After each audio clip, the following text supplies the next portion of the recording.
Hey guys, it's Danny. Alrighty, today we're gonna talk about fixable yellow leaves on orchids. Unlike the stuff around us, orchids can actually be fixed. And I'm saying that because my camera lens just broke. And also I cannot focus properly anymore, so this video will be very static. So yeah, not having a glorious day, but orchids can actually be fixed. That's always great news, that always puts a smile on my face. And today I'm gonna tell you a little bit about yellowing leaves and the story of my Vanda Colmarie and how she overcame her yellow leaves. So first of all, not all yellowing leaves can actually be fixed. It all depends on the reason why they're yellowing. Old leaves that are being naturally shed and are yellowing can never be fixed. Orchids generally regenerate their leaves, whether they're sympodial like the Cattleya or monopodial like a Phalaenopsis. They all have a cycle, and in years they all shed their oldest leaves. This is a very normal process, and it's done periodically by the orchid to regenerate herself. The older a leaf is, the more prone it is to having damage and to not work properly. So the orchid discards it just so it doesn't invest all that much energy into a non-functional leaf. This leaf on my Cattleya orchid is around 4 or 5 years old already, so it's pretty old. In this case, we cannot really do anything about it, and even though the pseudobulb will remain on the orchid, the leaf will not. But that's okay, the orchid is full of green and nice looking leaves. In the case of monopodial orchids, such as Phalaenopsis and Vanda orchids, the bottom leaves will shed periodically. With Phalaenopsis, you can have 1 or 2 leaves shedding every 1 or 2 years, depending how fast the orchid grew and how big it is. And with Vandas, it's more rare than that. Usually Vandas hang on to their leaves, if they are in good condition, for much longer than that, but sometimes they do shed as well.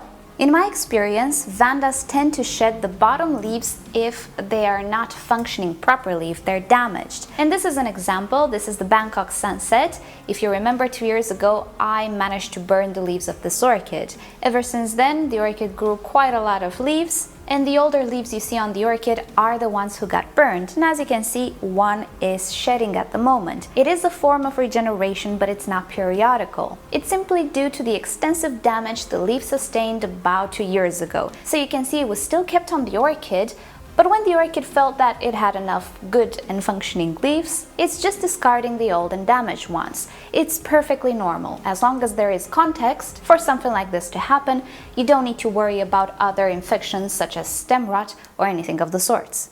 So basically, leaves that have damage and are starting to yellow as a consequence of that damage cannot really be reversed back to green. As in my example, I have quite a lot of spotting on the tip of this leaf. I can never make the tip become unspotted, not yellow but green, and so on. In this instance, some growers just cut the tip of the leaf. That is actually more for aesthetics reasons, but in the case this would have been an active infection that would spread downwards towards the center of the orchid, it is actually advisable to cut the affected portion. I do have a video on it that explains more, check it down below in the description. But obviously in this instance we are talking about something that has actually damaged the tissue. Damaged tissue cannot be restored. So again, in this instance we cannot really revert back to the natural nice and green color. And of course, in case we have a deciduous orchid which naturally sheds the leaves once per year, such as the Catasetum orchids, the deciduous dendrobiums, lycastes, and so on, well, again, there's nothing we can do there because it's a natural process. The leaves yellow when they are mature and they served their purpose for the year, and that is that. New leaves will be produced next year, no reason to panic. So to recap, leaves that are shed due to old age, also leaves that have irreparable damage, and I forgot to mention sunburns as well. It is an irreversible damage. Leaves that have active infections. In all of these instances, we cannot go back to the healthy green color that the leaf should have. But there are actually a few instances in which we can absolutely revert the process. And here we have my Vanda Colmarie. This is a rescue actually, and this orchid looked quite different a while back. So I'm gonna play some footage for you guys. What you see right now was, if I'm not mistaken, in November of last year. And you can see the color of my Vanda is pretty yellow. Now let's compare it to the present. Mind you, some of the leaves from the bottom actually fell off, that's normal, but what's left on the orchid from its original leaves are the 3 ones on each side. Let's not count the top one because it's a new leaf and it was not present in November last year. However though, all of the other ones were, and I think we can actually see a major difference in color ever since then. So let me tell you a bit about the history of this orchid. I received it with some apparent issues. At a closer inspection, I discovered what I believe to be Fusarium.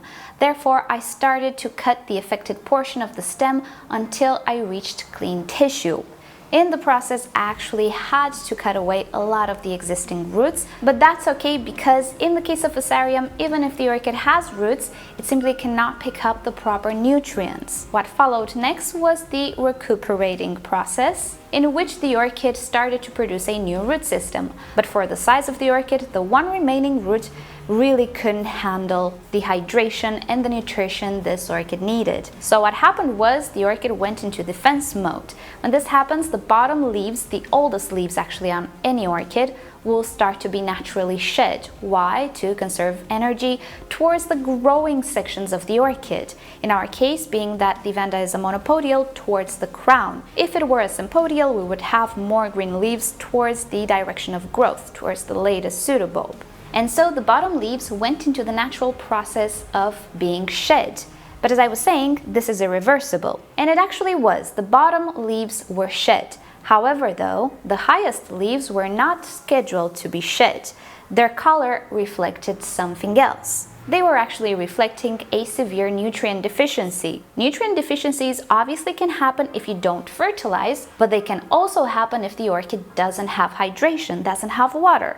Nutrients can only be picked up by orchids if they are dissolved in water. So in our case, the problem was pretty severe, but we really couldn't do much about it other than keep hydrating the orchid through that one root and hope that the orchid will produce more roots. In the end, it did produce more roots. It started to get hydration, it started to get nutrients, and the result is what you see today. All of this in a little over 6 months. Now, what nutrient exactly caused the yellow leaves? Well, typically there are 2 culprits, nitrogen and magnesium. Magnesium deficiencies actually create veining within the leaf. On other plants, but I think on orchids it can happen as well.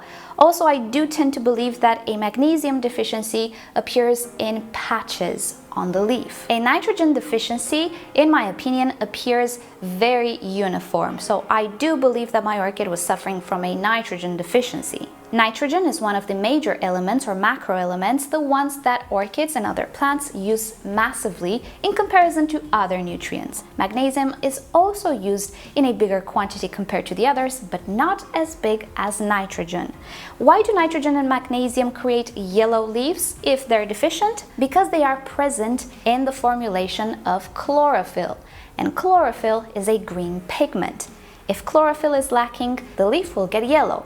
Also, both nitrogen and magnesium are mobile. They can move around inside the orchid. And if you look back at the footage, you will see that the very crown of the orchid was greener than the lower portions. And this is because the orchid was sucking up the nitrogen and possibly even magnesium, although I believe it was a nitrogen thing, and it was directing it to the core, the crown, the growing point. All orchids pretty much behave the same. They try to protect the growing parts. From the point of view of leaves, from the point of view of roots, obviously you will not create roots at the top, but when it comes to leaves, they all pretty much prioritize the active growth part. Now, what did I actually do to help this orchid?